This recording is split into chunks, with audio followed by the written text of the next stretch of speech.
to go, Chairman. All right, thank you, Dr. Townsend Smith. Good afternoon, ladies and gentlemen, and welcome to this November 2nd, 2020 meeting of the Executive Committee of the North Carolina State Board of Education. I'm Eric Davis, Chair of the Board, and I call this meeting to order.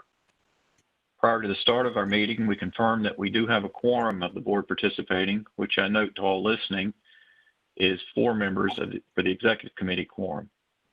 Board members are reminded that it's our duty to avoid conflicts of interest and the appearance of conflicts of interest as we handle the work of this board. Does any member of the board know of any conflict of interest or any appearance of conflict with respect to any matters coming before us at this meeting? If so, please state them for the record. If during the course of the meeting you become aware of an actual or apparent conflict of interest, please bring the matter to the attention of the chair. It will then be your duty to abstain from participating in discussion on the matter and from voting on the matter. Board members, you've seen the agenda for this November 2nd, 2020 meeting and had an opportunity to review it. I ask if there are any requests for changes to the agenda. Hearing none, I request a motion for approval. Move approval, Mrs. White. Motion by Ms. White, second. Second, Mrs. Kamnitz. Second by Ms. Kamnitz. Dr. Townsend Smith, please call the roll to capture the vote to approve the agenda. Yes, sir. Ms. Kamnitz? Aye. Yes. Ms. White? Yes. Vice Chair Duncan? Yes. Chair Davis? Yes. Yes, unanimous. Thank you. Motion carries. We have an approved agenda. So we'll now proceed directly to a report on the North Carolina Education Corps. As you may recall, the North Carolina Education Corps was formed to address the whole child equity and other needs of our students across our districts and charter schools due to COVID-19. We are fortunate to have leading the launch of the Education Corps former State Superintendent Dr. Mike Ward and Mr. John Paul Smith with American Ripples. Dr. Ward and Mr. Smith, we thank you for nurturing the Education Corps to life and for bringing today recommendations from our districts seeking support for consideration in the initial cohort. Dr. Ward and Mr. Smith, I recognize you for this presentation. Thank you, Mr. Chair. Board members, it's good to be back with you to discuss ways that we can be of service to the districts. I know that that's part of your daily bread and butter, and I appreciate so much your service, and I appreciate your allowing me this opportunity to engage with you in service to the districts. This process is in some ways similar to the one that we developed for FAST and C. So some of the elements of this application and review process are going to sound familiar to you. This Education Corps is a partnership between the state and the public school units around North Carolina.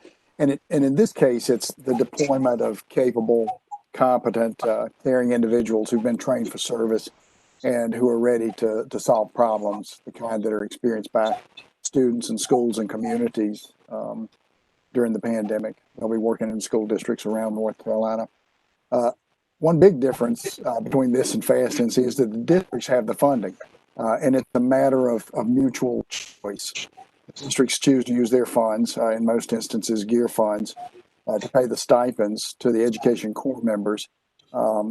You, the state board, you the executive committee for the state board, you also make a choice about the approval of districts to be part of Education Corps. We were very pleased. We received 19 applications from districts, and you have that list. They're spread across North Carolina. They're different in size. Many are very rural, some are urban, and there are suburban locations as well. But they have in common the challenges that are produced by the pandemic. They've proposed a variety of roles for the Corps members who will come to their districts, roles in which these Corps members will engage to help their students, their schools, and their communities meet the challenges of the pandemic. You received a copy of the application. It's comprehensive. A review team was assembled to look over the applications and recommendations regarding these applications. This was a 10-member review team. It consisted of agency and board staff and several volunteers. I don't want to mention them by name. Laurie Morrow was a member of the review team, Tricia Willoughby, and also Jill Cox of Communities and Schools of North Carolina. The state board was represented by Dr. Wendell Hall.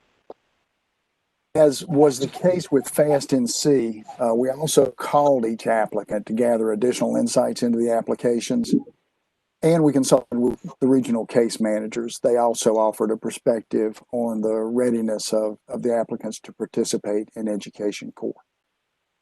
You have a copy of the rubric that was used, and you will have noted, I'm sure, that the rating was basically a yes, need more information, or no scale, a 3-point scale. Our strong predisposition, I got to tell you, to say yes, or worst case, not yet. We were prepared to say no if that was necessary, but these very committed district leaders made it easy to say yes. We needed some additional information in a few instances, but in the end, they made it easy to say yes. 2 withdrew. We have 17 to present with our recommendation for approval. And for the details, I'm going to turn it over to John Paul Smith. Thank you, Mike. As Mike said, we had a good review team and a good review process. I'll just provide a few details and happy to provide more based on your questions. So we have 17 school districts that we're recommending right now. 8 of them are from Tier 1 counties. 9 of them are from Tier 2 counties. Collectively, they propose to hire just over 100 Ed Corps members by this January 2021. The majority of the Ed Corps members that the districts are looking for are going to be helping with student achievement, addressing learning loss, as well as helping with student engagement. So most of the districts are looking for tutors and mentors specifically to help middle schoolers as well as high schoolers as much as elementary schoolers. So like I said, happy to provide more details. I think it's worth mentioning that of the 17 districts that we're recommending, 3 of them are Leandro districts. That includes Cumberland, Halifax, and Vance counties, school districts. Mike, do you want to talk a little bit about next steps?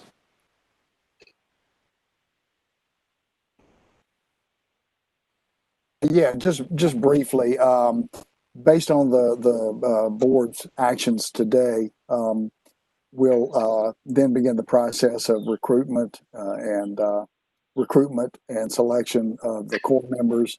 That training process will get underway for those core members, and our timetable is to have core members in these districts by January. All of this will be solemnified in a memorandum of understanding. I look for the right verb. Anyway, or maybe all of this will be celebrated. There you go, John Paul. That's a better verb. So all of this will be celebrated in a memorandum of understanding with each of the districts, and we look forward to with each of the districts that you approve. So we look forward to your actions. We now, Mr. Chair, present 17 districts. The roster that you see before you on the screen and that was in the exhibit that was provided to the board, we present these 17 districts for approval as the inaugural cohort of Education Corps member districts. Thank you, Dr. Ward. And Mr. Smith, I'll open the floor to my colleagues for comments or questions. I do have a question, Mr. Chair. Yes. I'd like to hear a little bit more about the recruitment process. Is that something that's handled centrally, or do the districts do that? How are those folks identified, and how are you advertising? I mean, I'm just sort of curious about how you're going to find the folks to do the work. I'm happy to take that one on. So the recruitment process, based on the board's decision today, will begin for core members, will begin publicly on Wednesday.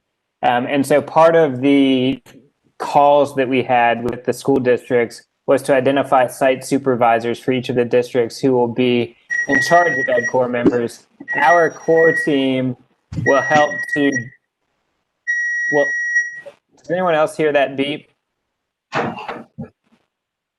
Our core team will help to drive recruitment. And as part of the phone calls that we had with the school districts, we also identified exactly the type of core members that the districts want. So what I mean by that is we asked them, are you looking for ed core members who will be in person or who could be virtual?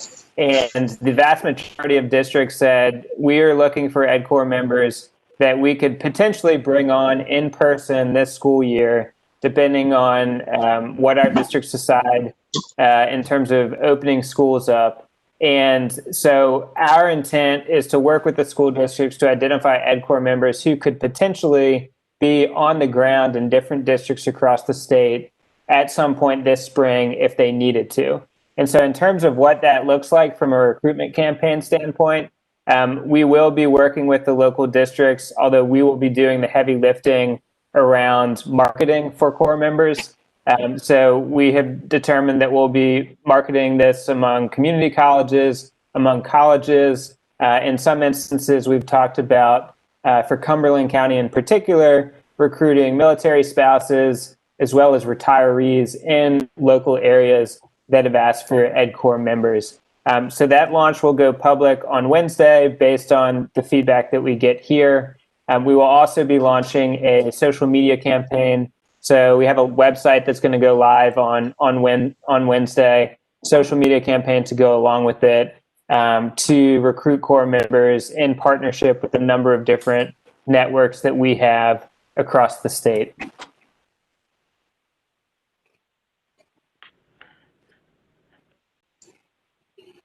And Ms. Cammons, one other thing I'd add to Mr. Smith's comments is the intent all along has been to make this as easy as possible for our districts and schools out serving students, put as little burden on them, and basically the education core staff led by Mr. Smith, Dr. Ward, does the heavy lifting as they described, so that we send ready to go, motivated, talented North Carolinians to support our students. Other questions or comments? And thank you, Mr. Chair. I had trouble unmuting myself. So Sure, I go didn't mean ahead. to be so quiet afterwards. I appreciate that information. That's exactly what I wanted to understand. And I'll just have to say that I'm thrilled to see so many Northeast counties in this list. Mr. I'll Chair, echo Ms. Candace's comments. It's exciting to see the distribution of counties and hoping to see this launch successfully and gain some early momentum so that others will come to the table in partnership. Thank you, Ms. White. Mr. Chair. Yes, Mr. Duncan. Well, let me echo my excitement about seeing Northeast counties as expressed by Ms. Kamnitz and as expressed by Ms. White, the fact that there are a number of counties that are around the state, and that's a higher representation we sometimes see in some of our districts. So that's an exciting thing. I had 2 or 3 questions arising out of the application information that would be of interest to me, at least. I noticed one thing that was asked was how many people do you expect to hire as part of the ed core function? Of the 17 that have been selected, what would be the total number of people approximately they would be proposing to hire, and this would be part-time, and how many of those would be full-time? Sure, Mr. Duncan, that's a great question. So the majority of the districts are looking to hire between 3 and 8 core members per district. There are a couple who are looking to hire more. Cumberland is looking to hire a few more than others, and as is Winston-Salem for Scythe. The majority of the districts are looking to hire core members part-time. So they will likely hire them just like they'll hire part-time temporary employees following their district's policies. So is the total number somewhere between 100 and 200? The total number, good follow up. Total number is around 107, the way that I've tabulated it. Okay. And you said the majority is part-time, not full-time. That's right. One other question along the lines of the applications. What were the districts indicating was their primary anticipated usage of these additional hands in place to assist them? They are looking to address learning loss. They want to make sure student achievement remains up as much as it can this year. So I would say student achievement, addressing learning loss, and student engagement are the key functions that they're looking for the majority of EdCore members to serve in. So that would be a tutoring role or a mentoring role, particularly with middle schoolers and high schoolers this year. In public schools across North Carolina, they are in need of additional tutoring as well as student engagement support. There are high schoolers across the state who are helping their families put bread on the table. So they've either taken part-time jobs or they're helping to care for their younger siblings. And school districts are having a hard time engaging them, not just in class through virtual settings, but some of these students are showing up to class, but they're not turning in work.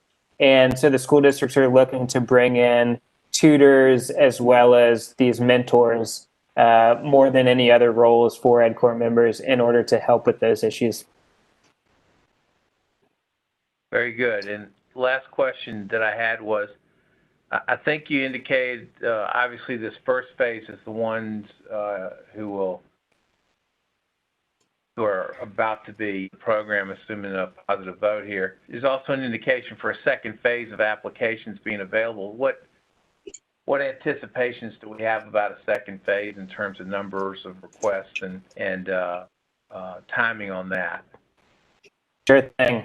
So I will say already we have interest from more districts. We set two initial application deadlines. The first deadline was for this cohort that we're recommending to you right now. It was October 16th. So over the last couple of weeks, we've been doing phone calls with the early applicants that we're speaking to you about today. And then we had a second initial deadline for EdCore, districts interested in EdCore, this past Friday. And we have had a couple more larger school districts in the county as well as Durham County who are dealing with significant achievement gaps, who are looking to bring on more core members as soon as they can. And Wake County alone is proposing to bring on about 70 core members as tutors.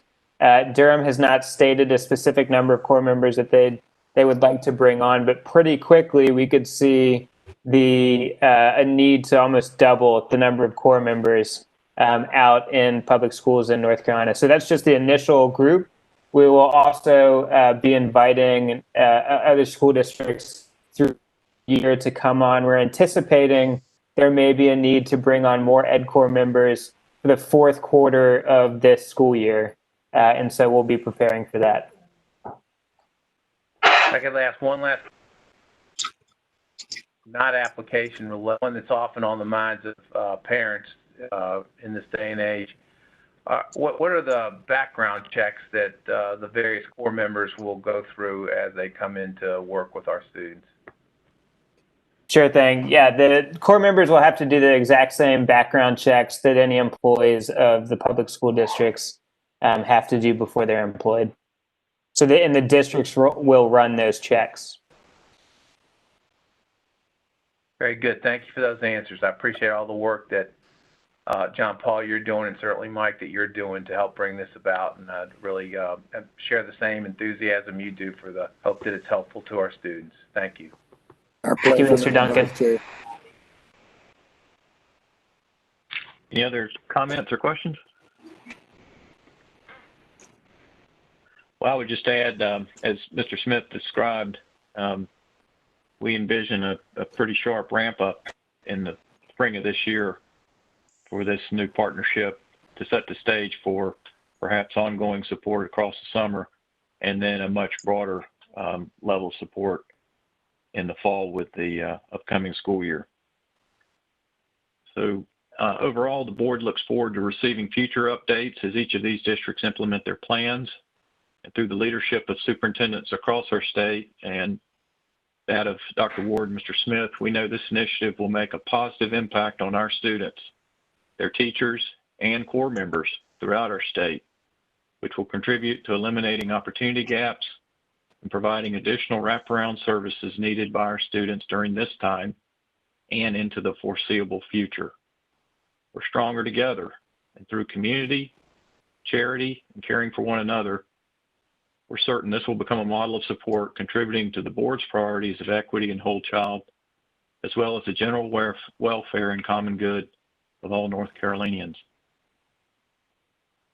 At this time, I now ask for a motion to approve the North Carolina Education Corps inaugural cohort recommendations as presented. Is there a motion? So moved. Second, Motion by Mrs. White. Motion by Ms. Camnett, second by Ms. White. Any discussion on the motion? Hearing none. Dr. Townsend Smith, will you call the roll to capture the vote? Yes, sir. Ms. Camnett, Yes. Ms. White, Yes. Mr. Duncan, Yes. Chair Davis. Yes. Yes, unanimous. Motion carries. Well, my thanks to my colleagues who joined us this afternoon for this important vote, and to Mr. Smith and Dr. Ward for your leadership, and to our superintendents across the state, and to our future Corps members who no doubt will soon join our team. This concludes our business for the day, and I now ask for a motion to adjourn. So moved. Motion by Mr. Duncan. Is there a second? Second. Ms. Camnitz. Second by Ms. Camnitz. Dr. Townsend Smith. Yes, sir. Ms. Camnett, Yes. Ms. White, Yes. Vice Chair Duncan, Yes. Chair Davis. Yes. Yes, unanimous. Motion carries. We stand adjourned. Have a good day. Thank you. Hey.